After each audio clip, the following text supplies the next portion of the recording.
The college football season has finally arrived. That's the good news. I also have some bad news. The hype for the Heisman Trophy is going to get worse.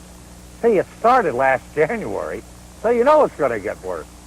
It started a few seconds after the end of the Orange Bowl. I got releases, and so did everybody else. Everybody's a candidate in January and February. Candidate, candidate, candidate.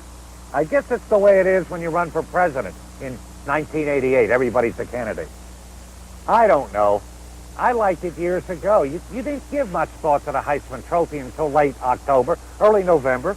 And you said, gee, who's having a good year? I liked 1962, Terry Baker. You know why? Single-wing tailback, a dying breed, like an honest politician.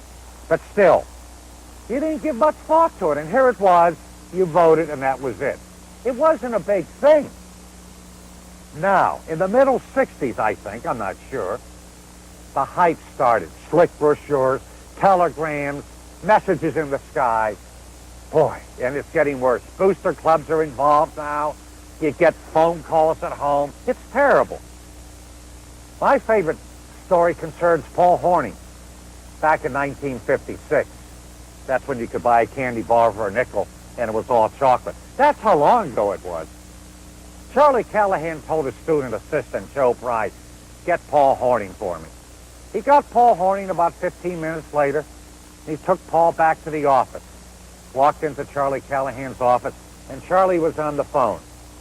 Charlie put the phone down for a second, covered it up, and said to Paul, it's your mother, Paul.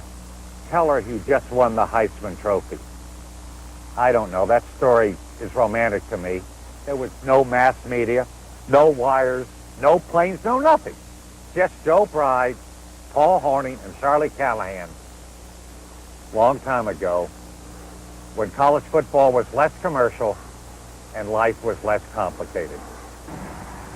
Well, that concludes our show for tonight, the final in our initial series. All of us connected with Stroh's Circle of Sports want to thank you for joining us. We hope we've been able to make your summer just a little more enjoyable. We've tried to hold true to our promise to bring you stories behind the scenes and the people who make the headlines. To all of those people who have been part of Stroh's Circle of Sports, our thanks. And a personal thank you from me to David Martin of Stroh's for making